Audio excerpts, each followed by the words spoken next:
Lughnasadh, one of the oldest festivals. Born from the Celtic myth of Lugh and Tullchu, celebrated with trial weddings and Olympic-style games, later reinterpreted as Lammas through Christian syncretism, its evolution spans thousands of years. Lughnasadh is the ancient Gaelic festival, marking the start of the harvest season. Traditionally celebrated on August 1st or the closest full moon, it stands in the middle of the Summer Solstice and the Autumn Equinox.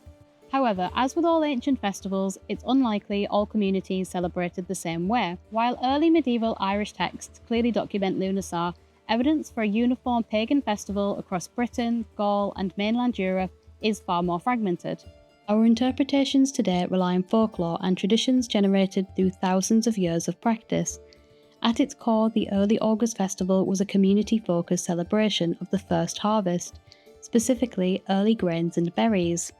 The name Lughnasadh translates directly from Old Irish as the Assembly of Lugh. According to Irish mythology recorded in the Burgavala Éireann, the festival was established by the god Lughnasadh, Lugh of the long arm, the deity of light, skill, kinship and victory. He created the festival as a memorial funeral feast for his foster mother Tullchu, who was said to have died from exhaustion after clearing the dense forests of Ireland to prepare the land for agriculture and grain planting. To honour her sacrifice, Lugh gathered the tribes of Ireland to Telltown, County Meath, for a massive assembly featuring athletic contests, horse racing, sword fighting and artistic competitions. Ancient Lughnasadh celebrations blended social, legal and spiritual customs. At Telltown, young couples could enter a trial marriage lasting a year and a day.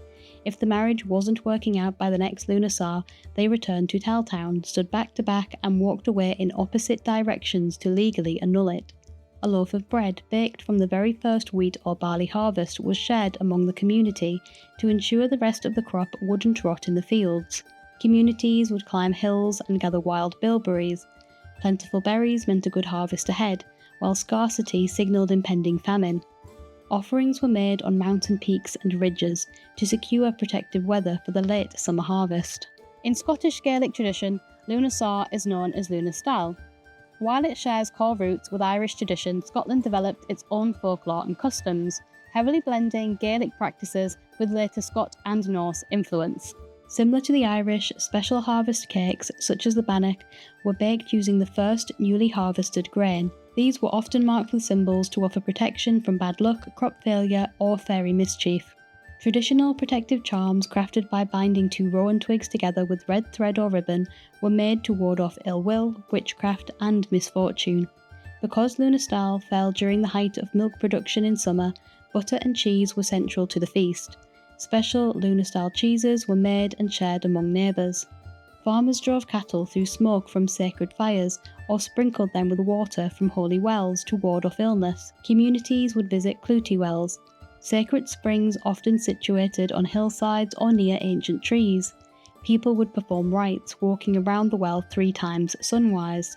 They would dip a rag of cloth in the well's water, wash an ailing body part and tie the rag to a nearby branch. As the cloth rotted away over time, the ailment was believed to disappear with it.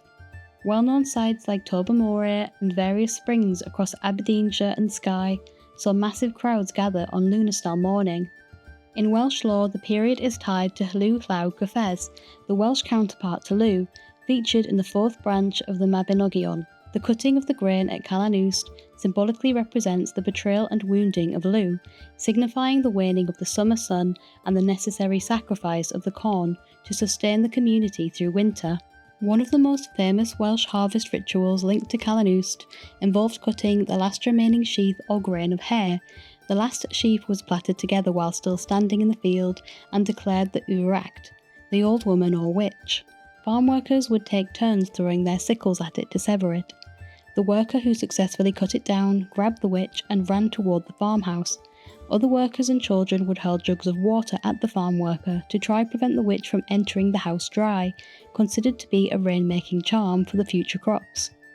The plaited sheaf was then hung above the hearth to protect the home until next year's harvest.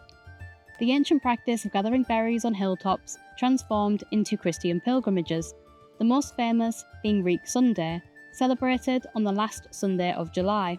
Pilgrims climb Craig Patrick, a site used for ritual mountain gatherings for thousands of years before St. Patrick. One of the most fascinating Christian adaptations of Lughnasadh starts with Crom Cruach, a dark ancient god noted for child sacrifice. Here used to stand a lofty idol that saw many a fight, whose name was the Crom Cruach. It caused every tribe to live without peace. Alas for its secret power, the valiant Gael used to worship it.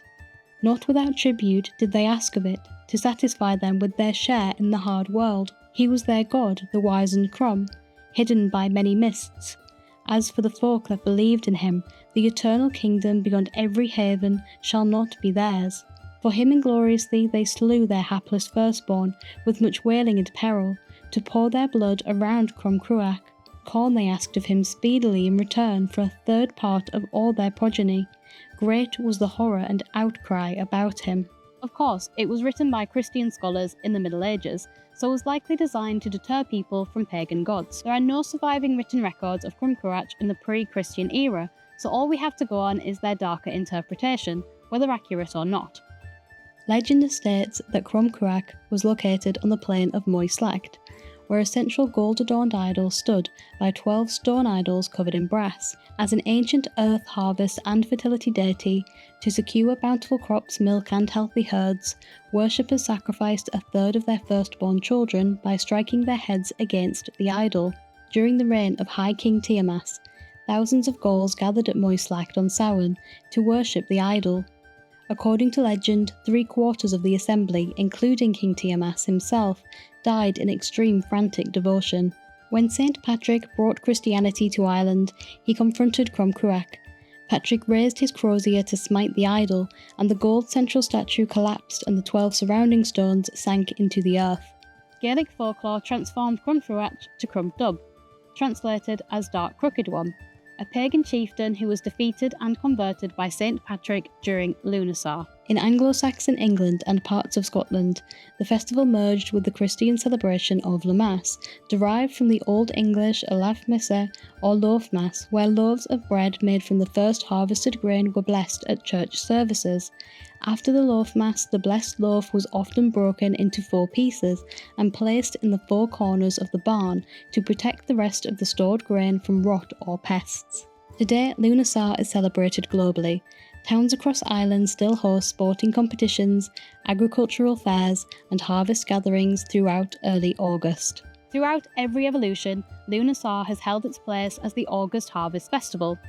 Modern witches, and in fact the wider community, continue to celebrate the harvest and appreciate the abundance of modern life. Thank you for watching.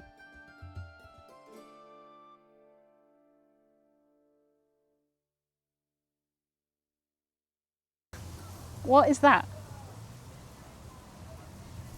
Can you not just sit in a flipping cornfield and have a nice time? What can they possibly be doing? How was there that many people?